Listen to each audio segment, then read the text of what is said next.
በሰውነታችን ላይ በተለይም ደግሞ በሆዳችን አካባቢ ከፍተኛ ስብ ተከማችቶ ወደ ቦርጭነት እንዳይቀየር ምን ማድረግ አለብን የሚለውን ጉዳይ እየተመለከትን እንገኛለን። ታዲያ እስካሁን ድረስ ምን ስንመገብ በሆዳችን አካባቢ ስብ ይከማቻል፣ ቦርጫችንስ እየጨመረ ይመጣል የሚለውን አይተናል። አሁን ደግሞ ቦርጭን ለማጥፋት እንዲሁም ጤነኛ የሰውነት ክብደትን ለመያዝ ምን መመገብ አለብን የሚለውን እናያለን። ቦርጭን ለማጥፋትና የተስተካከለ የሰውነት ቁመናን ለመያዝ መመገብ ካሉብን የምግብ አይነቶች ውስጥ ከፍተኛ የሆነ የፕሮቲንና የፋይበር መጠን ያላቸው ምግቦች ይጠቀሳሉ። እነዚህ ምግቦችን ስንመገብ ቶሎ እንዳይርበንና አላስፈላጊ ምግቦችን እንዳንመገብ ያደርጉናል። በተለይም ፕሮቲን በቀላሉ ስለማይፈጭ ጠዋት ላይ ፕሮቲን ነክ የሆኑ ምግቦችን የምንመገብ ከሆነ ቀኑን ሙሉ ሳንራብና ተጨማሪ ምግብን ሳንመገብ እንድንውል ያደርገናል። ይህ ደግሞ በሌላ በኩል ሆዳችን አካባቢ ያለው ቦርጭ እየቀነሰ እንዲመጣ ጤናማም እንድንሆን ያደርገናል። አቮካዶ፣ አፕል፣ አጃ፣ ምስር እነዚህንና ሌሎችም የመሳሰሉ ምግቦችን የምንመገብ ከሆነ ከፍተኛ የሆነ የፕሮቲንና የፋይበር መጠንን ማግኘት እንችላለን። ፋይበርን በተደጋጋሚ የሚመገቡ ሰዎች ከሌሎች ሰዎች በተለየ ሆዳቸው አካባቢ ጮማን አሊያም ደግሞ ፋትን የማከማቸት እድላቸው እየቀነሰ ይሄዳል። ፋይበር በራሱ በሰውነታችን ውስጥ ቶሎ ስለማይፈጭ ቶሎ አይርበንም። ያ ማለት ደግሞ ብዙ እንዳንመገብ ያደርገናል።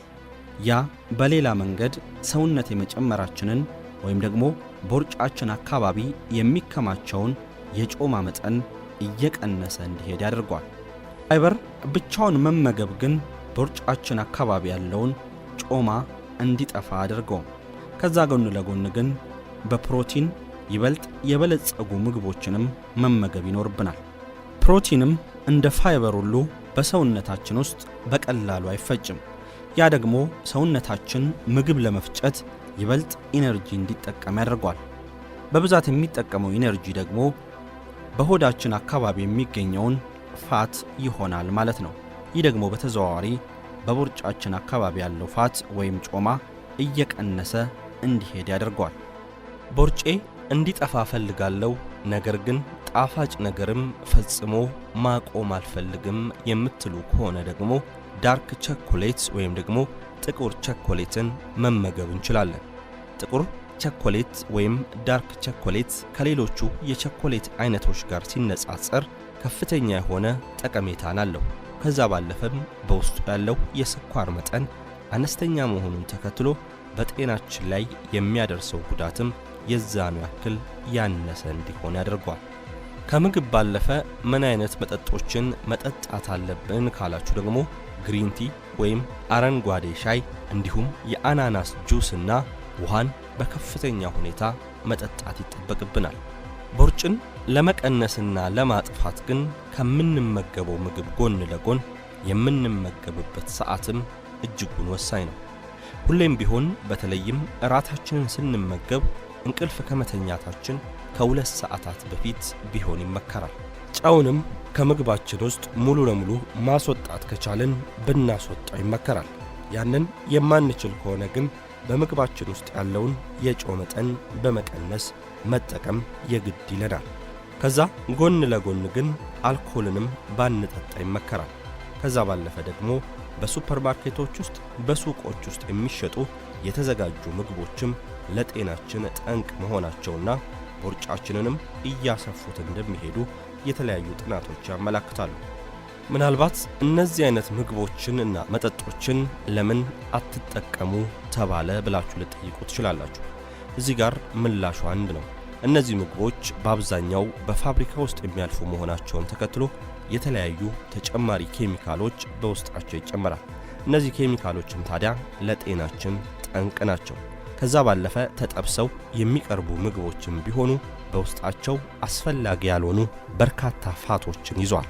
እነዚህ ፋቶችም ታዲያ በሰውነታችን ላይ ሄደው በቀጥታ ይለጠፋሉ።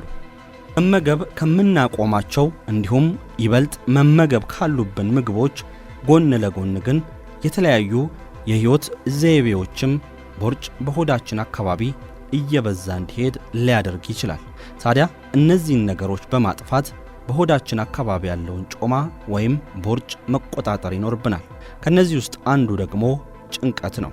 ሰውነታችን በሚጨነቅበት ሰዓት የተለያዩ ሆርሞኖች ወደ ሰውነታችን ይለቀቃሉ። ከነዚህ ሆርሞኖች ውስጥ አንዱ ደግሞ ኮርቲሶል ይባላል። ይህ ሆርሞን ታዲያ ወደ ሰውነታችን በሚለቀቅበት ሰዓት በሆዳችን አካባቢ ያለውን የቦርጭ መጠን ወይም የጮማ መጠን ከፍ እያደረገው ይሄዳል። በቂ እንቅስቃሴን በማድረግ የምንወዳቸውን ነገሮች በተደጋጋሚ በመፈጸምና ያለብንን ችግር ለሌሎች በማማከር ጭንቀታችንን መቆጣጠር እንችላለን። ስፖርት መስራትም ቢሆን በሆዳችን አካባቢ ያለውን ቦርጭ እንዲጠፋ ዋነኛው ምክንያት ነው።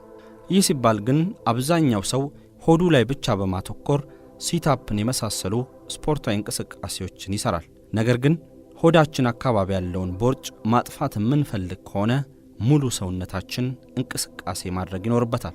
ለዚህ ደግሞ የተለያዩ የኤሮቢክ እንቅስቃሴዎችን ማድረግ ሊኖርብን ይችላል። ለረጅም ሰዓት ወክ ማድረግ፣ ፈጠን እያልን መጓዝ፣ ከዛ ባለፈም ደግሞ ሩጫን የመሳሰሉ ስፖርታዊ እንቅስቃሴዎችን የምናደርግ ከሆነ በሆዳችን አካባቢ የተከማቸው ጮማ በቀላሉ እየተቃጠለ ይሄዳል። በሆዳችን አካባቢ ያለውን ጮማ ወይም ቦርጫችንን ሙሉ ለሙሉ ሊያጠፋልን የሚችለው ጉዳይ በቂ እንቅልፍን መተኛት ነው።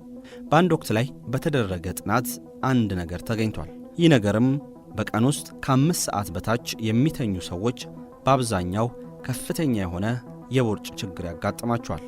በተቃራኒው በቀን ውስጥ ከ7 ሰዓት በላይ የሚተኙ ሰዎች ግን በሰውነታቸው ውስጥ ያለው ቦርጭ እጅጉን አነስተኛ ነው።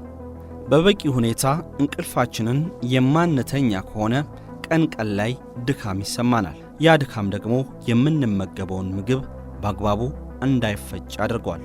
የምንመገበው ምግብም ቀጥታ ወደ ጮማነት እንዲቀየር የማድረግ ኃይል አለው። ስለዚህ በቂ እንቅልፍን በማግኘትም በሆዳችን አካባቢ በተለይም ደግሞ ቦርጭ ተብሎ የሚጠራውን ጮማ የማጥፋት ዕድላችንን ከፍ ማድረግ እንችላለን።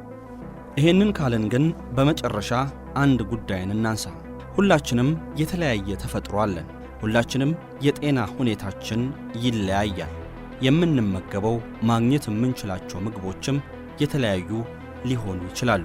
ስለዚህ ግዴታ ዛሬ ያነሳናቸውን ምግቦች ብቻ መመገብ ላይጠበቅብን ይችላል።